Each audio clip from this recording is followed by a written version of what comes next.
finally kind of got the courage and said, you know what, it's time. Like, I've been wanting to get back into singing for a long time, and I've been staring at these, you know, advertisements for years and years. Listen, the soprano section is a very powerful section just because we have floaty voices. So sometimes you have to amplify the amount of people to make sure that we have the same presence that, you know, the baritones and the altos have. So I'm pumped to, quite frankly, get back in person and actually like sing with other people, because I'm tired of just hearing only my voice. I miss seeing everybody, but I really miss the young people. A lot of loudness and, you know, running around in underwear. It's pretty great, young people. Well, that doesn't happen at chorale rehearsals. We should make that really clear. Pants are definitely something we should wear. Yes. Yeah, absolutely. yeah. At least not at the rehearsals. It seems to be a topic of discussion. It goes back to that multi-generational thing. I love that we have high school kids to retired seniors and everything in between, with a common goal of improving and doing our best and making great music that we can share with the community.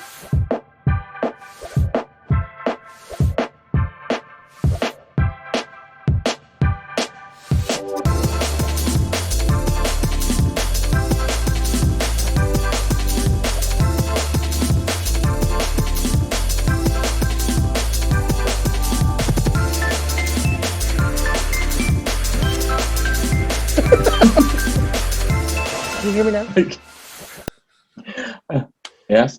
Hey James, everybody, James. I am James, and this is Justin, and this is Just Jam. We're going to talk about what it's like to be a singer in the Federal Way Chorale. And on today's episode, we have some interviews with some existing members of the chorale, and we're going to talk to them about why they chose us and why they continue to come back. And we're also going to have a conversation about what it's been like to transition from the singing in a church, the St. Luke's, and moving into the big, gigantic, beautiful facility, PAEC in the Federal Way. Absolutely, indeed. It's going to be a fabulous episode. I can't wait to get started. I'm just looking forward to getting into these talks with the people I haven't seen in so long, honestly. Right? But we're still going to be virtual, so it's going to be a bit weird, don't you think? Oh, probably. I imagine lighting's going to be wonky and someone's face is going to be really too close to the camera, but whatever. Well, I don't know. I would take that gamble, because in the Federal Way Chorale, we did virtual choirs. So everyone is used to singing or speaking into a camera and having that proper lighting and ring light. You know, you got to have just the right lighting in the right places. This camera, by the way, or this mic, it's just a prop. So let's jump to it. All right. So our first interview today is pretty fun because this individual, I remember her because her first season was one of my first seasons back again. And we had a nice brother-sister dynamic thing, which was super fun and kind of picking on each other.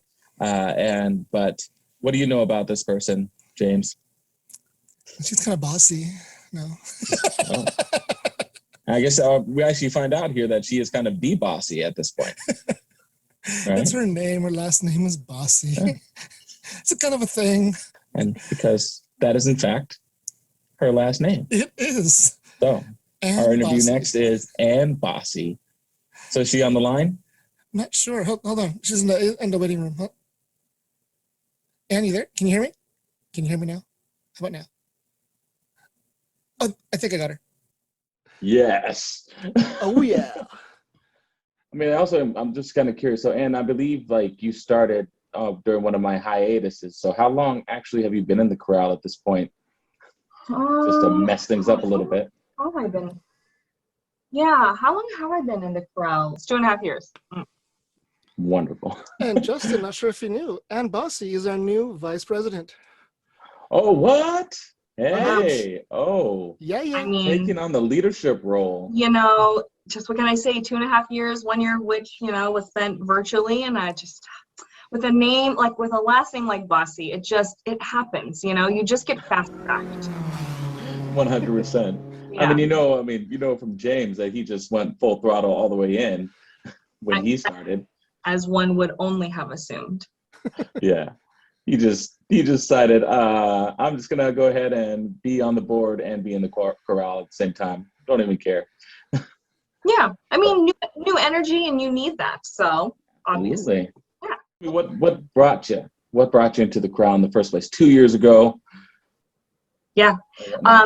Well, so I lived in Federal Way for 10 years, and I had been just, considering that I'm a millennial, I still read the Federal Way Mirror. I always read the newspaper, and year over year over year, twice a year, I would see advertisements saying, hey, there's a Federal Way Corral, we're holding auditions, but for 6 or 7 or 8, however many years I was into my time living in Federal Way, I finally kind of got the courage and said, you know what, it's time. Like, I've been wanting to get back into singing for a long time, and I've been staring at these, advertisements for years and years. And so I reached out to a local voice teacher to get prepared. Bad timing, because I literally had 2 weeks to prepare for the audition, having not sang at all really in like 10, 15 years. And so, fast track to get prepared for the most terrifying audition of my life. Like, I cried after the audition. I almost threw up. Like, I was terrified because a lot of pressure. I put a lot of pressure on myself. And I want details here. What's going on? Right? It was, well, when you haven't, the chorale is a lot of really committed and dedicated artists. And, it's kind of intimidating. People who basically have a lot of tenure, who've been part of the chorale for a long time. And I'm just this new person who literally gave themselves 2 weeks to get prepared for an audition. It's nerve-wracking. Plus, the former artistic director, Laird, is kind of terrifying, like, in his own right, very supportive, but was like also in the same breath equally terrifying. And yeah, I guess I did okay enough that the group took a chance on me. And so there we go, 2.5 years later, still here and showing up, not every day, because we don't meet every day, but often, because it's something that's fun to do. I mean, it's so easy to get caught up in the monotony of your day-to-day and your professional life. And, as we become adults, we do less and less creative things, unless you have children. Then I think you have a kind of an excuse to be a little bit, tap into that creativity. Or at least watch cartoons. Yeah, exactly. A lot. Well, that's fine. I mean, the cartoons nowadays, they're very good cartoons. So storyline's excellent. But yeah, you asked what keeps me coming to, showing up every day, not every day, but showing up to corral. And I mean, especially given like the circumstances. I mean, I think I met you in your second season when I came back to the corral. Mm-hmm. And I laugh that you say that, we're like tenured artists and stuff, and then you dealt with me after that coming in. But then, of course, in transitioning into going to the pandemic and switching to a virtual thing, switching to a recording artist, as it were, something like that. I mean, so what kept you at that point? Yeah, I mean, it's a great question. I think that anybody who is a professional that works on a computer is probably zoomed out, quite frankly. And it definitely got harder and harder. I mean, the first semester when we transitioned over to virtual, we still kind of had that vigor and that energy and that enthusiasm, and we're all really gung-ho thinking it was only going to be, 2 months. By the how wrong we were. Yes, how wrong we were. It's like, see you next year. Nope, see you in like 2 years. And it was a big piece of it, and why I kept showing up to all of those Zoom meetings. Really, I show up to Zoom meetings normally because I get paid to be there, and this is not something I was getting paid to do. And I kept showing up because, one, there's a lot of passion for singing in the Federal Way Chorale, and it was, honestly, it gave me an opportunity to maintain some type of a community during a really challenging, weird time. And it was that kind of shared experience where we could at least do something that was somewhat normal, although adjusting, right? Like recording yourself using a lamp to balance your cell phone while you're trying to simultaneously deal with your iPad, simultaneously wondering if you move the clock and if your dog is going to, interrupt you and you have to start all over again. It's a lot of things to balance, but the end results were always very, very telling and showed, I think it really showcased the passion that the Federal Way Chorale members have. And so that's why I kept doing it. Because I mean, also, the soprano section really needed to continue to have people showing up. So Go on. I mean, listen, the soprano section is a very powerful section just because we have floaty voices. So sometimes you have to amplify the amount of people to make sure that we have the same presence that, the baritones and the altos have. So well, you have the melody. We've got to follow you. The numbers. Yeah. Every once in a while we don't, and then it's very confusing to me. So 100%. Really is. Okay. What is it that you think is going to drive you to come back next season? I mean, it's one of these things. If the last year and a half hasn't taught you anything, change is the only constant in the world. And I'm really excited for, first of all, the executive board for the chorale. They took the challenge of finding a new artistic director very seriously. And I work in HR and I work in recruiting. And so I was very impressed with the dedication to the process and to an equitable and fair experience for the different candidates. Okay. And without having met the new artistic director myself, the team painted a really positive, passionate, supportive picture of this new artistic director. So it's pretty exciting.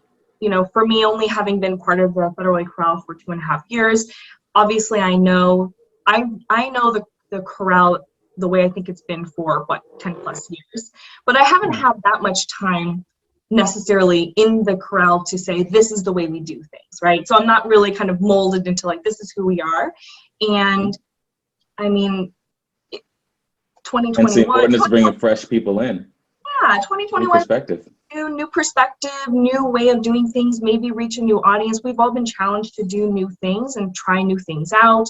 Some have been successes, some have been failures, but we've learned from all of that. And so what's going to keep me coming back is the fact that we have somebody who's very excited to work with us, who the board is very excited about as well. And I'm pumped to, quite frankly, get back in person and actually sing with other people, because I'm tired of just hearing only my voice, literally just 40 hours a week talking on Zoom and then, doing rehearsals by myself. So it'll be a really interesting and I think transformative time. So I'm really excited about it. Yes. What's funny? I remember your first day when we all got there, and yes, there were cookies, Justin, and you were late. But anyway, when you introduced yourself. I think I missed that season, but there's always cookies. Always. But I remember when you introduced yourself and you said, my name is Anne, you gave us your background, and we started hearing, oh my God, another Anne. How are we going to tell the difference? And then you just said, everyone just calls me Bosse. Yes. And then everyone just got really awkward. What does that mean? Oh, your last name is Bosse. Okay. And then after 2 years, you're on the board, fellow board member, and you have a new role. What's that about? What are you now? Oh yeah, let's talk about what is it like to be the vice president of the Federal Way Chorale? It's I felt like I just really hit a fast track, whether it's because of my potential or desperation, maybe a little bit of both, hard to say. I'm really leaning into its potential. What does it feel like? It feels like just another extended community, and it's really rewarding to spend time that nobody has more time. That's the resource that nobody has more of. And if you're going to spend your time doing something, it should be with people who are as passionate about the project, the goals, whatever it may be. And so being part, it kind of caught me by surprise, quite frankly, because I was thinking to myself, gosh, I'm going to have to put in the time. I probably have to donate blood, have sweat and tears, the whole thing before anybody's going to take me seriously for any type of elevated position. You know, I have to pay my dues, both monetarily as well as in time.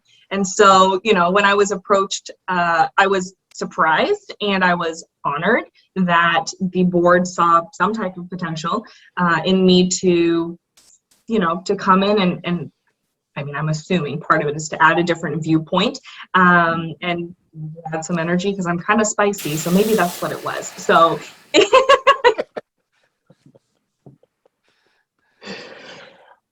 Oh my goodness, I love it so much. So that being said, you know, one of the things that I think the chorale has always wanted over time, and this has been a consistent one while I've been a member, and I've been technically an on-off member since, what was it, James? We decided it was 2008.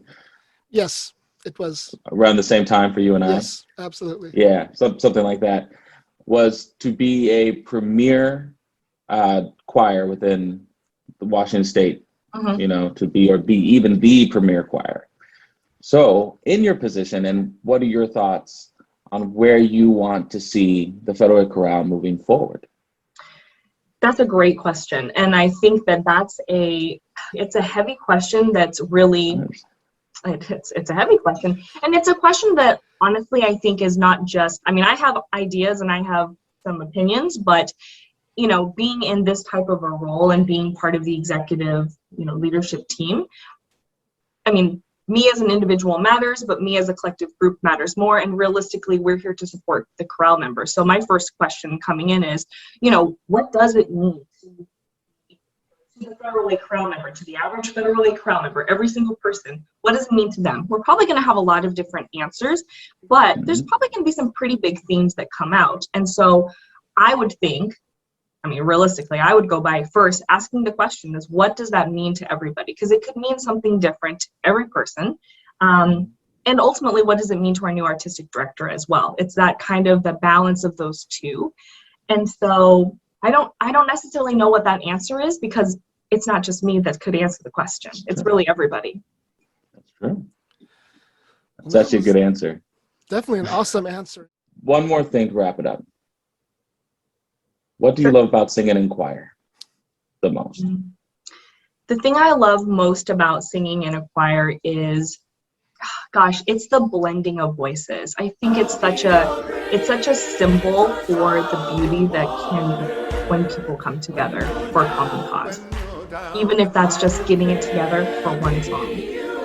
So that's what I love. That's beautifully said. Thank you very much. Thank you so much. Congratulations on your new position. Thank you. Looking forward to the fall.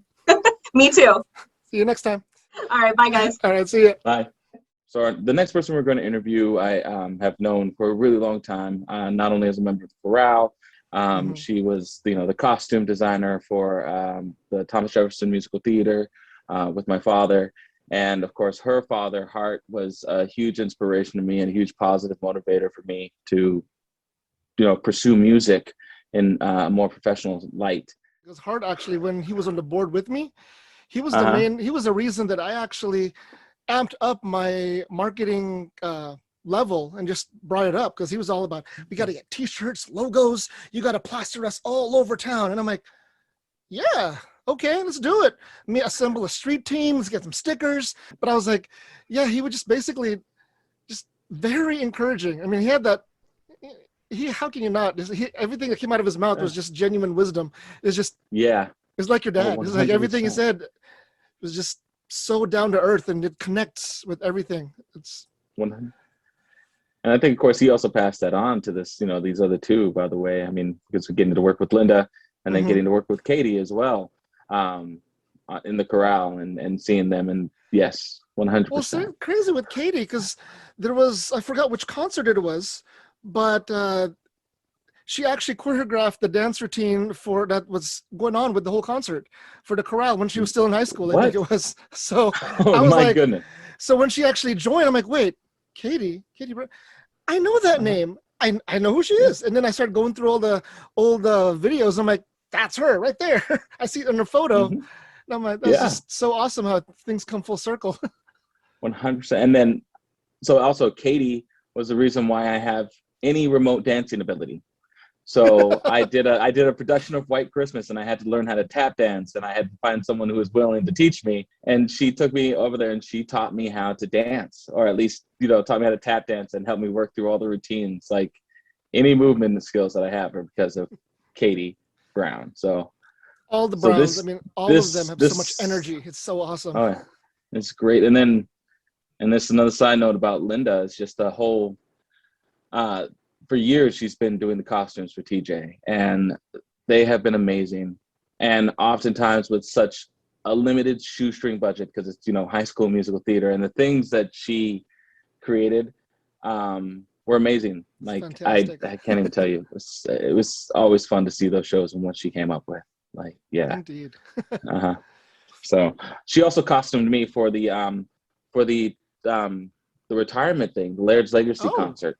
She actually costumed me for that as well. So when I was dressed up as Dad or as T, she costumed it.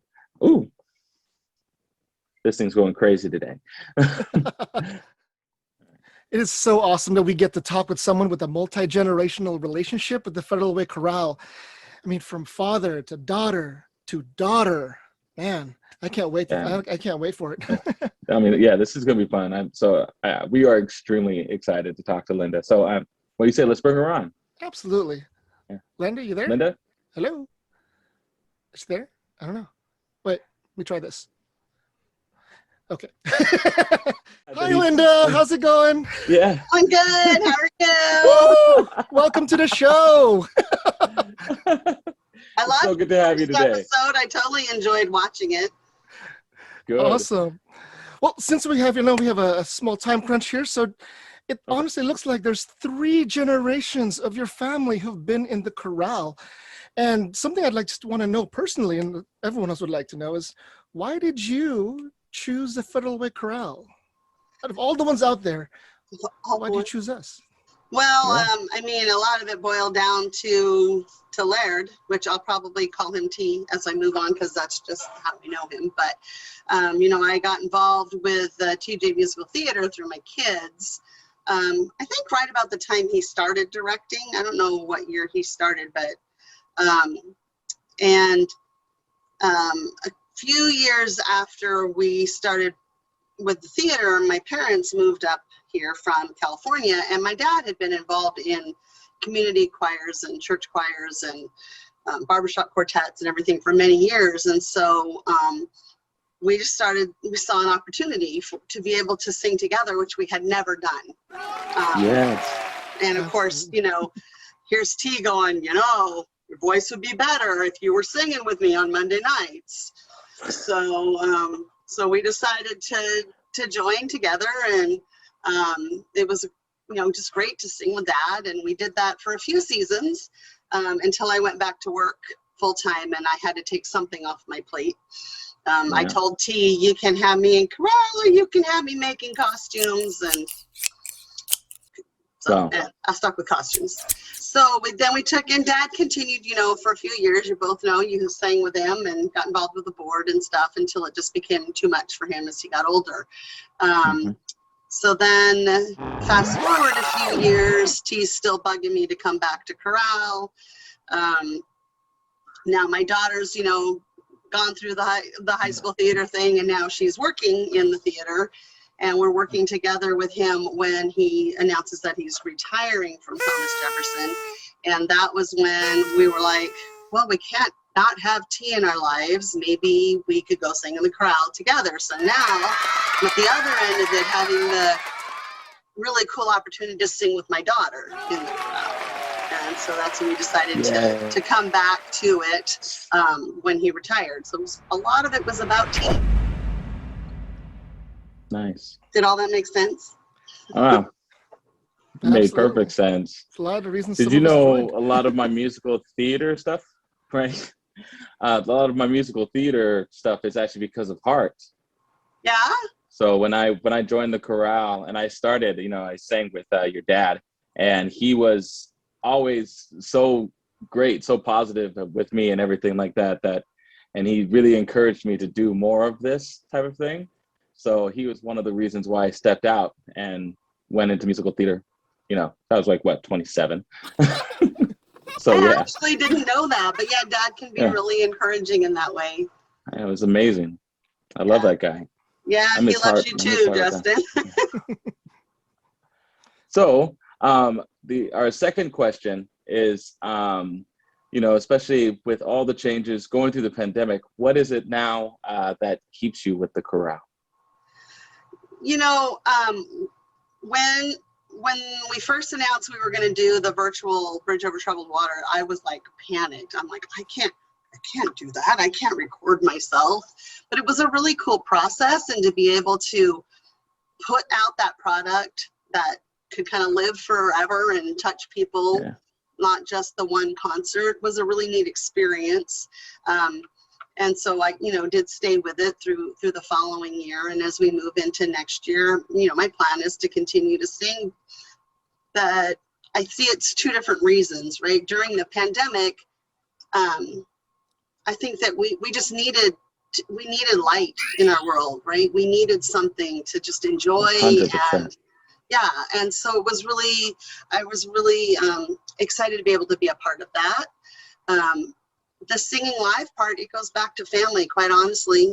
As busy as I am, I'm often tempted to take something off of my plate, but I am not foolish enough to forget that it's unusual for me to be able to be involved in a project like doing the chorale with my 30-year-old daughter. It's not often you get that opportunity to share that common goal.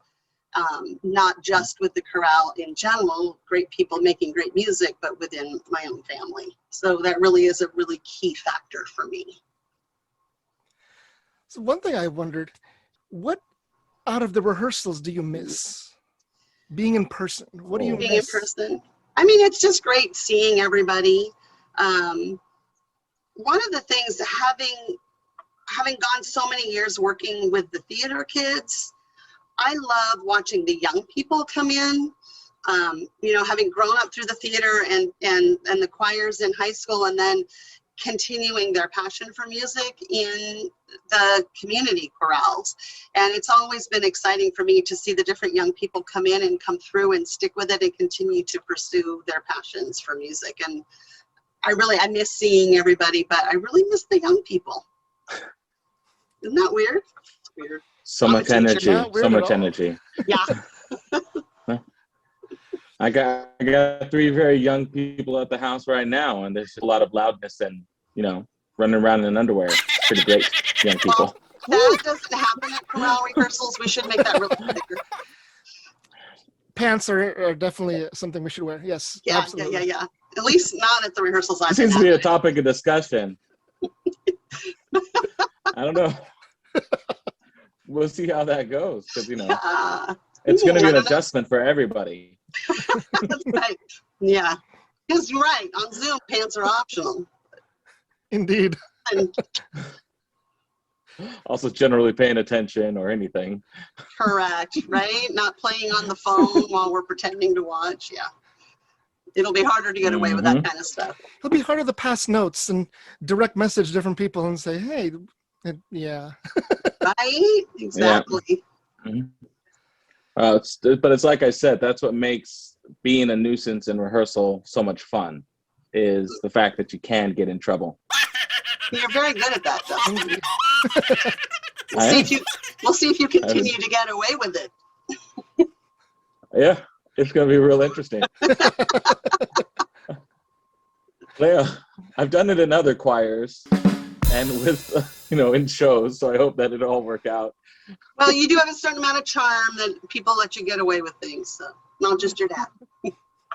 Yeah, it's fun. Yeah. Also, continue to just work really hard so they know that I'm serious. Everyone knows serious. Yeah, you're so serious. Yeah. All right. But you learn your stuff, so people give you, so it's all right. That's the key. One more question for you. Sorry, Jess. What's one thing that's unique about the Federal Way Chorale that you've noticed that could be one of those push or pull factors for any of our new auditionees that thinking about, should I join the Federal Way Chorale or should I try somebody else? What about the Federal Way Chorale do you feel is most unique? Ooh. I'm kind of shooting from the cuff because I haven't been involved in any other chorales. So I'm, just saying what something I think is unique, but I don't know, could be true in others, but it goes back to that multi-generational thing. I love that we have high school kids to retired seniors and everything in between, with a common goal of improving and doing our best and making great music that we can share with the community. So that's what I like about it. That's awesome. 100%. That's perfect. Thank you so much. My pleasure. I'm very honored that you guys asked me to be a part of this. All right. Well, thanks for joining us. Sure. Thank you so much. Cool. All right. Bye. Bye. Take care. We'll see you soon. Absolutely. So, small group experiences like Town Park, 2018 Olympics, Special Olympics, National Anthem, and Ever Downs. Were you in any of those? So was I in Town Square? I was in a 4th of July thing. Okay, yeah. We were at some park somewhere. What did we sing? And we sang like the national anthem. We sang 2 other songs. Africa? No, I didn't get to see that one. Yeah, because that tenor, that idiot, that crazy tenor who just started the bridge on the wrong key and threw off the soloist. Yeah, that was precious. Is that on video? I don't know. There were many cameras. I just don't know if any of them were actually posted or how to hunt them down. Oh, But it was going, exciting. and you can't really hear yourself. Yeah. And I thought I had the note.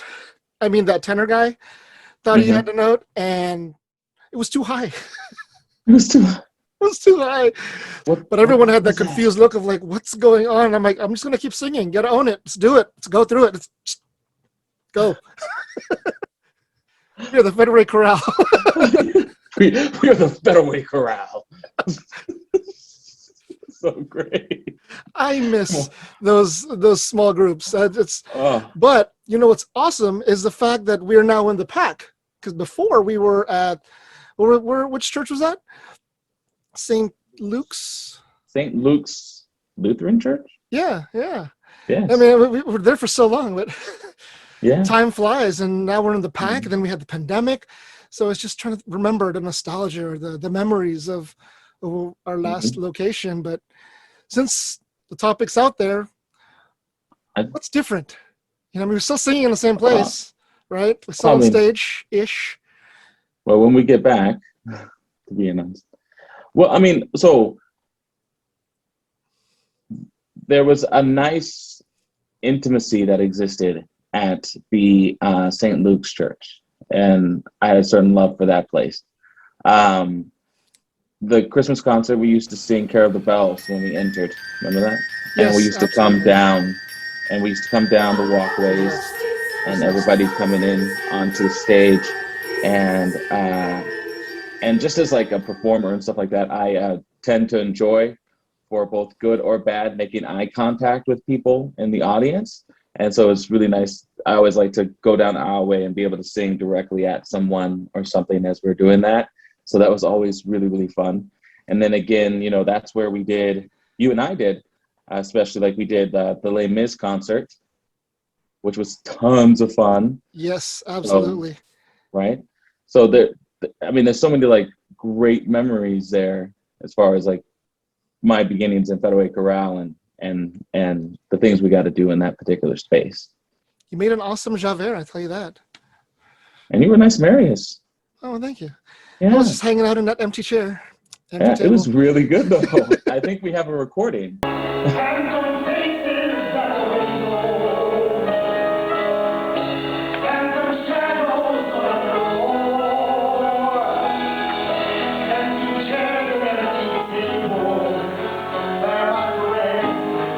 To find it. But you talk about sorry. Yeah. No, I just remember that. Like, it was so much fun. And then I also remember that I was very excited to be doing what I was doing, and I was only supposed to sing the second verse of one of the songs, but I sang the first verse of Stars, and how everyone scrambled so nicely to make it work. Did you? And that was one of those classic things right there. Oh, I'm going wrong. I make eye contact with Dad. And he looks at me, his eyes are wide. I'm like, and I'm just gonna keep going, and we're gonna figure this out. And we did, and it was fun. And it just seemed like we, skipped a page, so it was fine. And it just goes to the professionalism of the Federal Way Chorale. I mean, your dad had that stare, with the soloists and with everybody out there, and we just knew, okay, we got to get it done, and we just followed his lead, and we got through it. And also, give some love to Phil Wilkinson. Man, that guy is like a piano genius. What did you love about it? What did you love about like the St. Luke's Church? What did you love?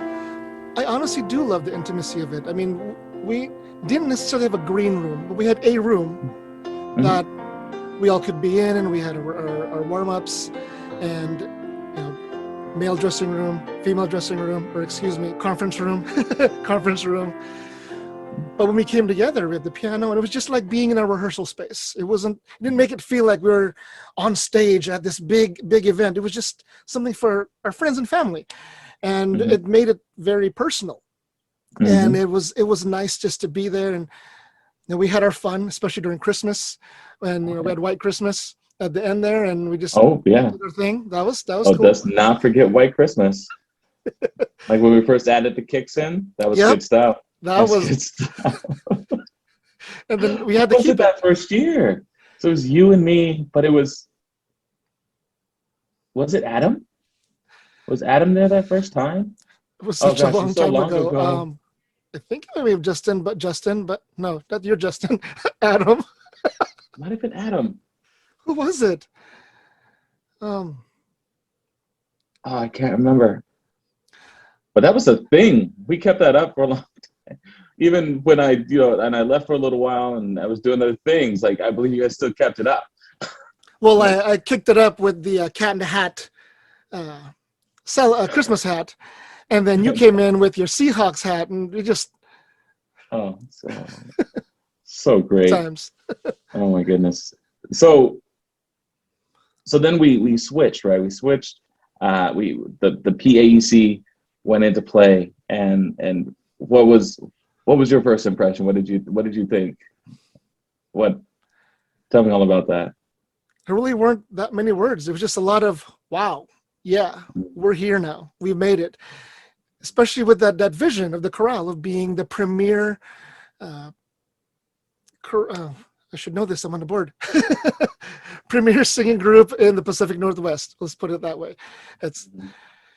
But right when just thinking about that mission and vision, and then stepping into that building with those big glass doors, coming through the nice passageway with the dim ambient light. And then we get into a room that's actually green, and we called it the green room.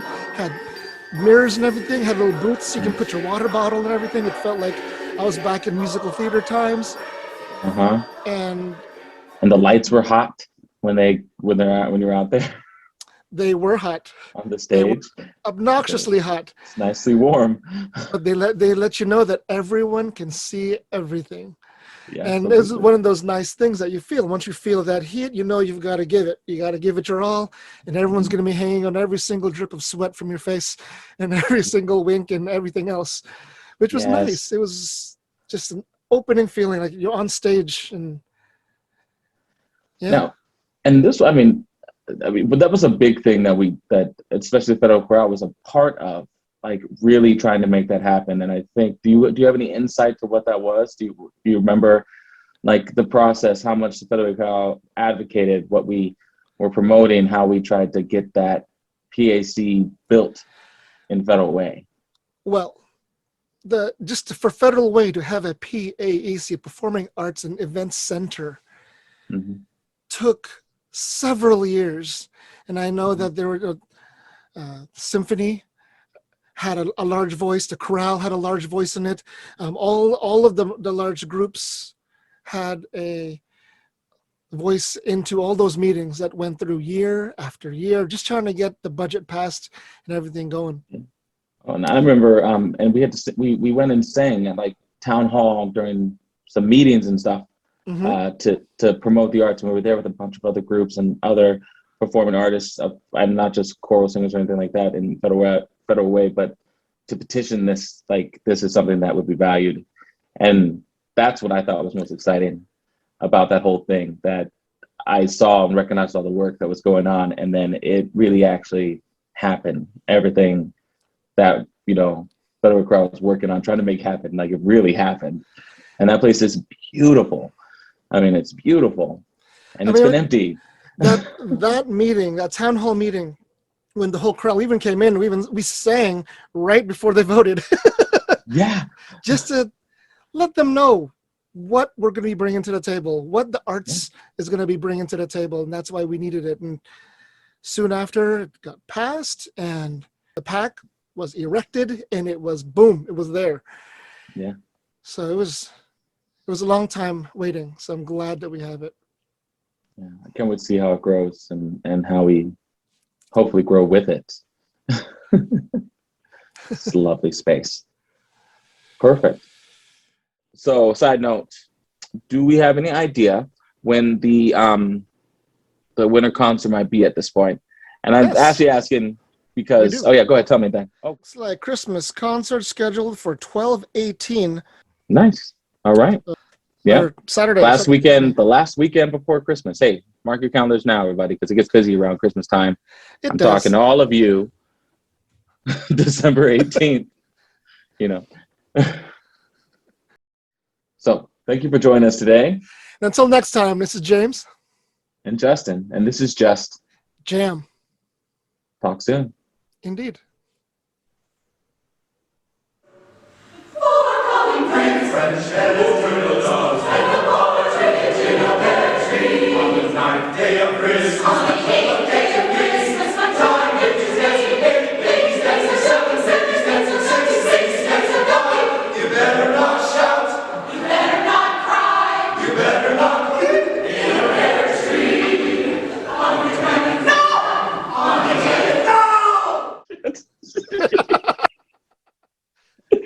You're not wearing pants. You're not wearing pants. You're not wearing pants. I barely have an undershirt.